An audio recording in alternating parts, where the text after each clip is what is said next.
బాగి ఆశ్రమం నుండి పంపించిన పాయసం తిన్న తర్వాత అమర్ బాగిని చాలా మిస్ అవుతూ ఉంటాడు. గదిలోకి వచ్చిన తర్వాత కబోర్డ్లో ఉన్న బాగి ఫోటోని చూస్తూ అమర్ ఎవరికీ తెలియకుండా ఎంతగానో ఎమోషనల్ అవుతూ ఉంటాడో.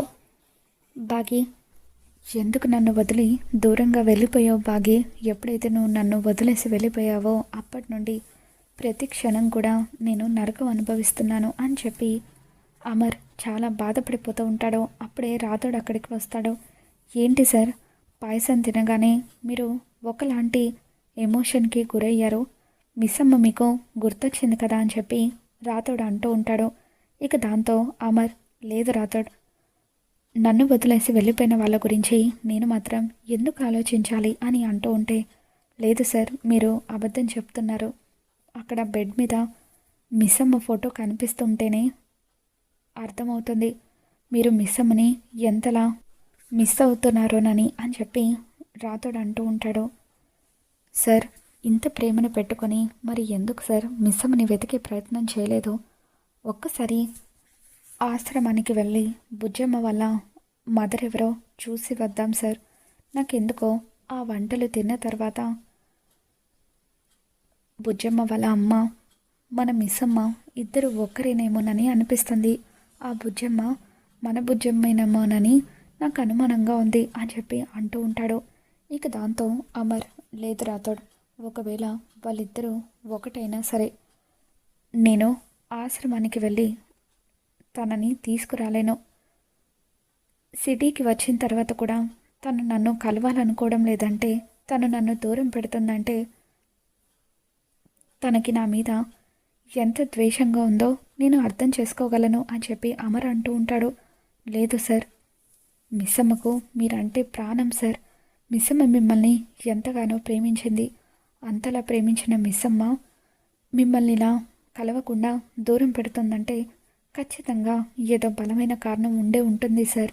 దీని వెనకాల ఎవరి కుట్ర అయినా కూడా ఉండి ఉండొచ్చు కదా అని చెప్పి రాథోడ్ అంటూ ఉంటాడు.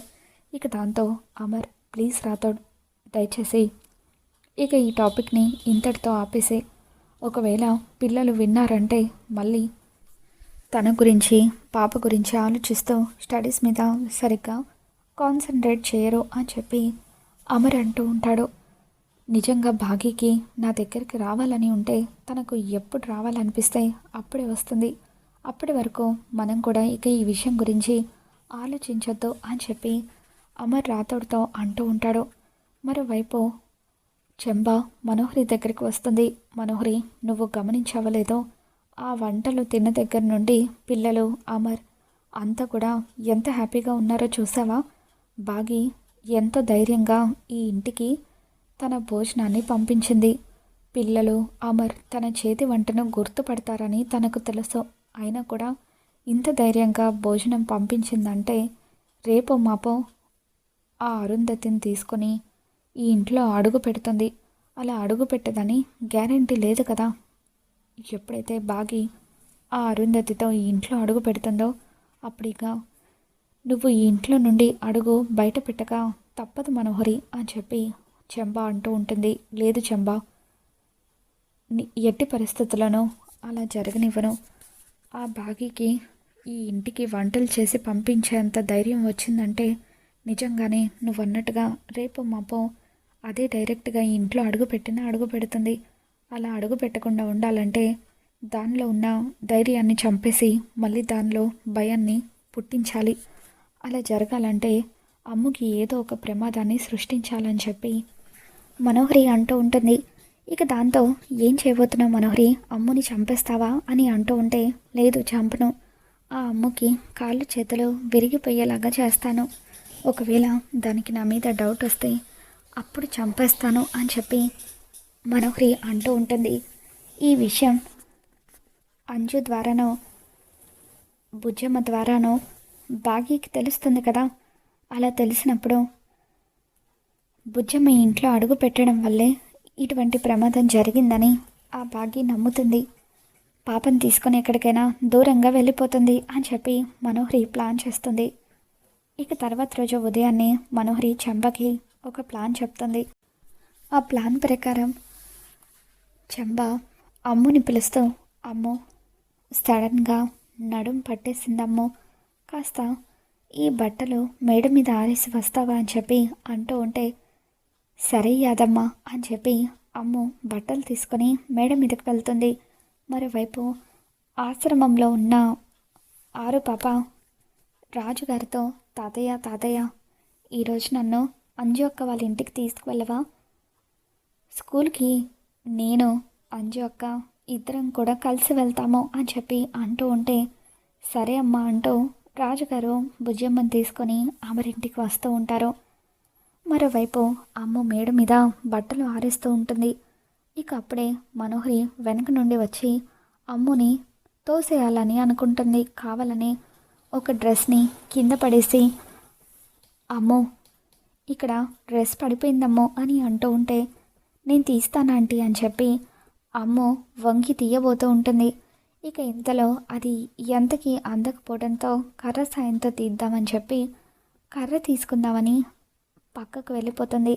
అలా అమ్ము పక్కకు వెళ్ళేసరికి అమ్ముని తోసేయడానికి వెనుక నుండి అక్కడికి వచ్చిన మనోహరి అమ్ముని తొయ్యాలని ప్రయత్నించి కింద పడిపోతుంది. అక్కడున్న సన్సైడ్ని పట్టుకొని వేలాడుతూ ఉంటుంది. మనోహరి భయంతో కేకలు వేస్తూ ఉండడంతో ఇక అప్పుడే అమ్ము, డాడ్ డాడ్ త్వరగా వచ్చి కాపాడండి డాడ్, మనోహరి ఆంటీ కింద పడిపోతున్నారు అని కేకలు వేయడంతో అమర్ పరిగెత్తుకుంటూ మేడ మీదకు వస్తాడు. కింద పడిపోతున్న మనోహరిని కాపాడాలని చెప్పి అమర్ తన చేతిని మనోహరికి ఇస్తూ ఉంటాడు. మనోహరి అమర్ చేయి పట్టుకుంటుంది. కానీ అనుకోకుండా చేయి జారిపోవడంతో మనోహరి కింద పడిపోతుంది. ఇక అప్పుడే ఆరు పాప రాజుగారు ఇద్దరు కూడా అమర్ ఇంటికి వస్తారు. మనోహరి కింద పడిపోవడం చూసి ఆరు పాప ఒక్కసారిగా షాక్ అవుతుంది. మనోహరి తలకు బలమైన గాయం అవుతుంది. ఇక దాంతో అమర్ రాథోడ్ ఇద్దరు కూడా హాస్పిటల్కి తీసుకుని వెళ్తారు. ఇక అప్పుడు మనోహరి కండిషన్ చెక్ చేయమని డాక్టర్కి చెప్పడంతో డాక్టర్ మనోహరిని చెక్ చేసిన తర్వాత తలకి బలమైన గాయం అవ్వడం వల్ల కొద్ది రోజులు తనకి మాట రాదు. అలాగే తన కాలికి చేతికి కూడా ఫ్రాక్చర్స్ అయ్యాయి. ఆ దెబ్బలన్నీ తగ్గడానికి, ఫ్రాక్చర్స్ అన్నీ నయం కావడానికి 2 నుంచి 3 నెలలు పడుతుంది. అప్పటి వరకు తనని జాగ్రత్తగా చూసుకోవాలి అని చెప్పి డాక్టర్ అంటూ ఉంటారు. అంటే ఇప్పుడు మా మేడం వీల్ చైర్కే పరిమితమవుతారా అని చెప్పి చెంబా అంటూ ఉంటుంది. ఇక దాంతో ఆల్మోస్ట్ అంతే. తలలో ఉన్న నర్వ్స్ కొన్ని డ్యామేజ్ అవ్వడం వల్ల తనకు మాట రావడం కూడా కష్టమే. మాట కూడా ఎప్పుడు వస్తుందో చెప్పలేము అని డాక్టర్ అంటూ ఉంటారు. ఇక దాంతో చెంబా ఏంటో ఈ మనోహరికి మాట పడిపోతే ఇక మీదట ప్లాన్స్ ఎలా చేస్తుందో ఏంటో అని ఆలోచిస్తూ ఉంటుంది.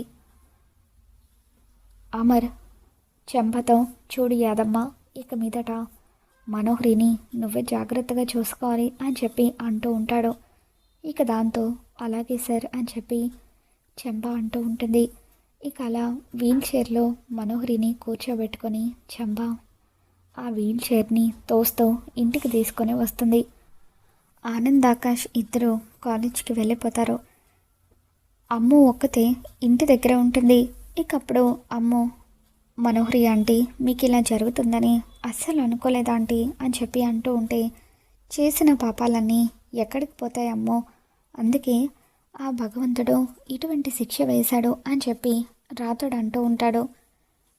తర్వాత అమర్ మనోహరితో, మనోహరి రెస్ట్ తీసుకో, నేను రాథోడ్ ఇద్దరం ఆఫీస్కి వెళ్ళిపోతున్నాం అని చెప్పి అంటూ ఉంటే, ఇక అప్పుడు మనోహరి సరే అమర్ అని చెప్పి మాట్లాడాలని ప్రయత్నిస్తూ ఉంటుంది. తనకు మాట ఎంతకి రాకపోవడంతో ఇక అప్పుడు యాదమ్మ, మేడం మీకు కొద్ది రోజుల పాటు మాట రాదని డాక్టర్ చెప్పారు కదా, రెస్ట్ తీసుకోండి మేడం, నేను ఇప్పుడే వెళ్ళి జ్యూస్ తీసుకొస్తాను అని చెప్పి యాదమ్మ లోపలికి వెళ్తుంది. ఇక అప్పుడు అమ్మో, ఆంటీ నేను ఇప్పుడే వస్తాను అంటూ అంజు త్వరగా బుక్స్ సర్దుకొని బుజ్జమ్మతో కలిసి స్కూల్కి వెళ్ళు, ఇప్పటికే లేట్ అయింది అని అంటూ ఉంటుంది. సరే అమ్మో వెళ్తానంటూ బుజ్జమ్మ నేను వెళ్ళి బుక్స్ తెచ్చుకుంటాను అంటూ అంజు తన గదిలోకి వెళ్తుంది. మనోహరి ఆరు వైపు సీరియస్గా చూస్తూ ఉంటుంది. ఇకప్పుడు ఆరు పాప, ఏంటి మనోహరి, అమ్ముని చంపాలని ప్రయత్నించావు, ఇప్పుడు ఏమైందో చూసావు కదా, నా కూతురుతో పెట్టుకుంటే ఇంకొకసారి నిన్ను ఈ భూమి మీద లేకుండా చేస్తాను, ఇది కేవలం శాంపిల్ మాత్రమే అని చెప్పి ఆరు మనోహరికి వార్నింగ్ ఇస్తుంది. ఇక అలా ఆరు పాప మనోహరికి వార్నింగ్ ఇవ్వడం చూసి మనోహరి ఒక్కసారిగా షాక్ అవుతుంది. నా చెల్లెల్ని ఈ ఇంటికి దూరం చేసావు, రేపే నా చెల్లెలతో కలిసి నేను ఈ ఇంట్లో అడుగు పెట్టబోతున్నాను, అనుక్షణం నీకు చుక్కలు చూపించబోతున్నాను అని ఆరు మనోహరికి వార్నింగ్ ఇవ్వడంతో మనోహరి భయంతో వణికిపోతూ ఉంటుంది. మరి రాబోతున్న ఎపిసోడ్లో ఏం జరగబోతుందో మళ్ళీ మన ఛానల్ తెలుసుకుందాం. ఈ వీడియో మీకు నచ్చినట్లయితే తప్పకుండా లైక్ చేయండి.